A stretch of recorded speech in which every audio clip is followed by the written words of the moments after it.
안녕하십니까. 야부리 TV의 야부리 야부리 박입니다.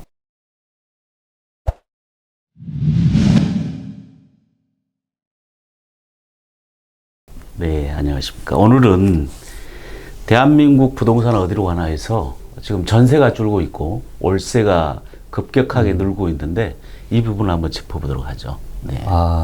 혹시 뭐 전세 살아본 적 있으세요? 살았죠. 저희도 전세. 언제 사셨어요? 신혼 때 전세 시작했죠. 전세로. 그때 방학 91년도죠. 저희가 1991년도 결혼해서 제가 첫 신혼방이 옛날 그 중랑구에 있는 서울로 옆에 한신아파트 국민주택 그 방 한 칸에 부엌 하나 있는 거. 예. 그 일자형. 부엌 겸 거실. 예, 예. 그 다음에 이제 방이. 예. 몇 년 사셨어요? 거기서 한 2년 정도 산 것 같습니다. 월세는 살아보셨습니까? 월세는 없어요. 월세는. 굉장히 잘 사셨네. 아니 뭐 저는 다 살아봤어요. 월세도 살아보셨어요? 월세 전에 우리가 사골세라고 있었어요. 사골세. 사골세 들어보셨죠? 사골세 들어봤죠. 네. 그러니까 만약에 제가 1년을 살면 제가 고등학교 다닐 때 이제 사골세를 살았는데 1년을 살려고 하면 12만 원을 주인한테 먼저 줍니다. 그럼 매달 1,000원씩 이렇게 깎이는 거죠. 삭감해 나간다.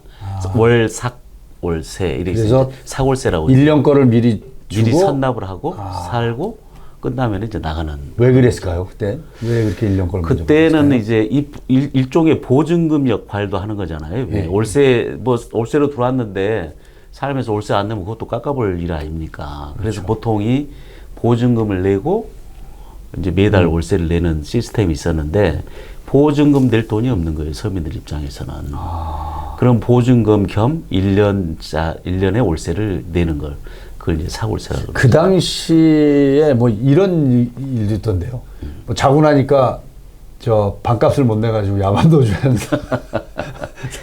요즘도 있습니다. 요즘 이제 그게 이제 고시원 같은 데가 일종의 사골세가 좀 있는 것 같고요. 제가 시장 조사를 좀 해보니까. 고시원. 그리고 우리가 한 달 살이, 뭐 2달 살이를 많이 하지 않습니까? 네. 그것도 보니까 사골세 개념으로 먼저 선납을 하고, 그러니까 내가 1년 살이를 하겠다, 제주도 어디 가서. 그럼 1년치 월세를 먼저 주는 거예요. 선납을 하고 살다가 이제 끝나는. 여기 아직도 그래서 우리 부동산 시장에 남아 있습니다. 사골세. 약간 변형이 됐네요. 네, 변형이 됐죠. 뭐 좋은 제도로 저는 정착이 된 것 같고, 그렇지 않고 임대차 보호법에 따라 가지고 살게 계약을 하게 되면 1년짜리가 없잖아요. 지금 무조건 2년 2 플러스 이자 2로 가니까 서로가 불편한 거예요. 그러다 보니까 이제 틈새 시장이 생긴 게 바로 사골세. 제도죠.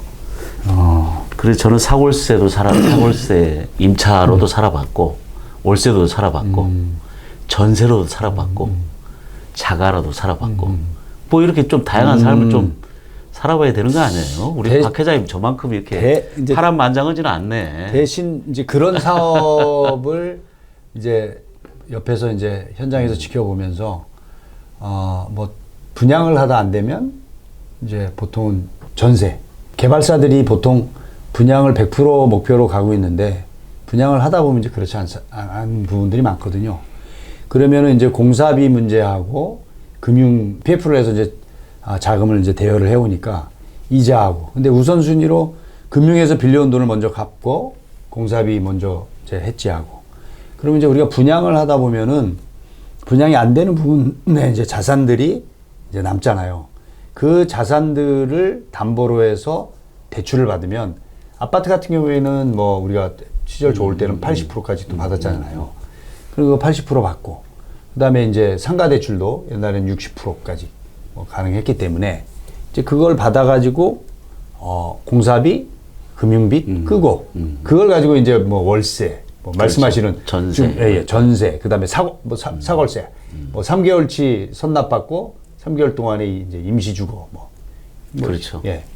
그런 건 옆에서 봐왔죠 이제. 근데 이제 전세 제도는 거의 우리나라만의 아주 특이한 주거 방식, 주거 임대차 방식이잖아요.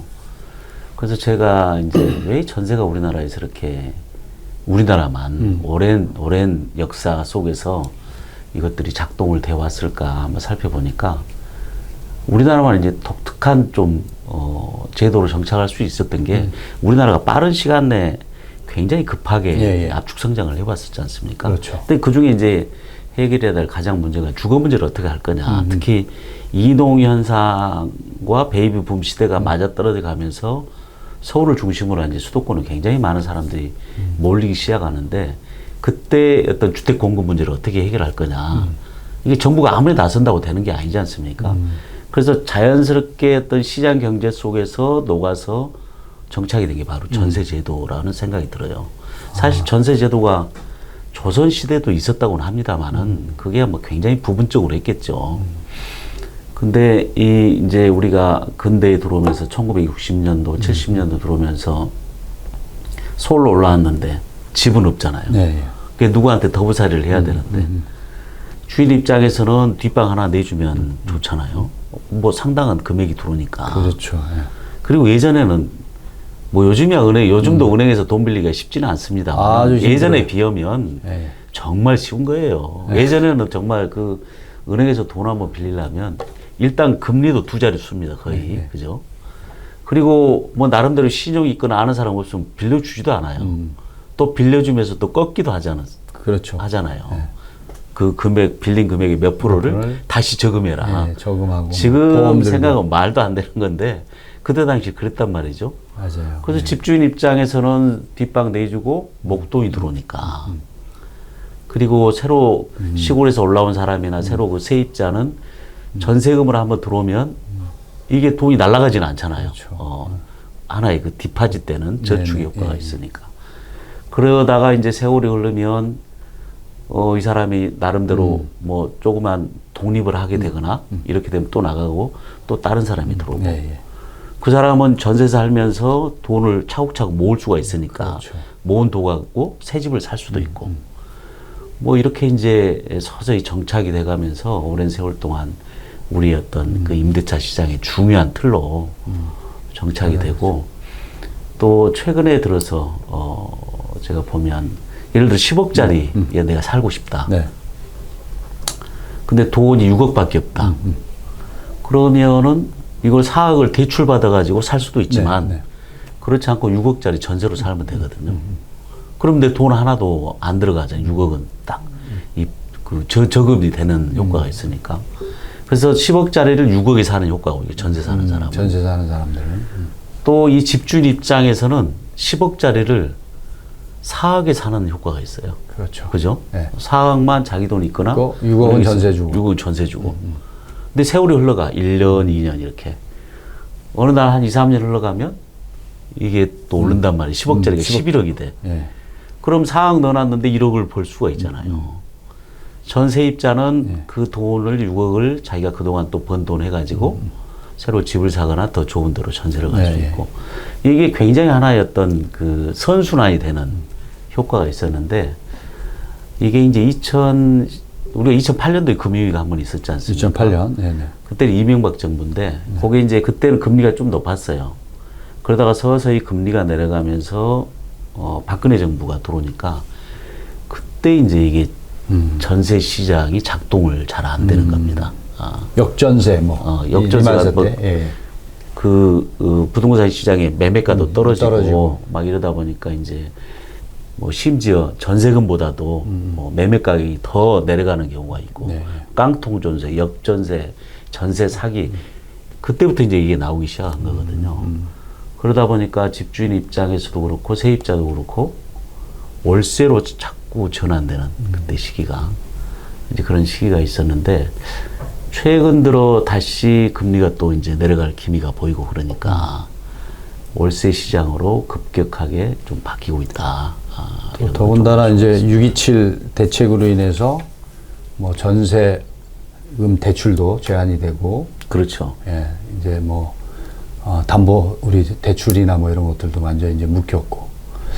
그래서 이제 교수님 이제 말씀하시는 그 과거에 우리가 이제 뭐 대한민국이 가지고 있는 이제 우리 전세제도, 해외에서는 이 전세제도가 참 특이한 제도로서 이제 비춰주는 이제 그런 제도인데요.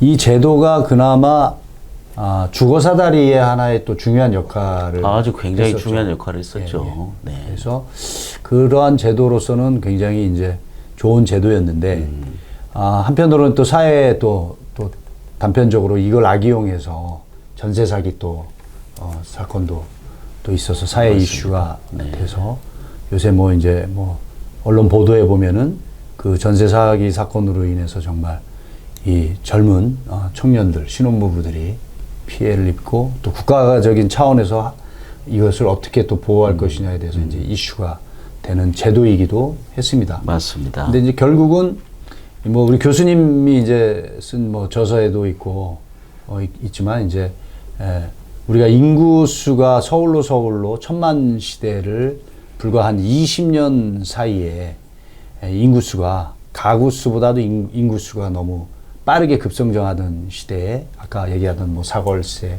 월세, 전세 뭐 이제 이런 것들이 병행할 수밖에 없는 환경이었고요.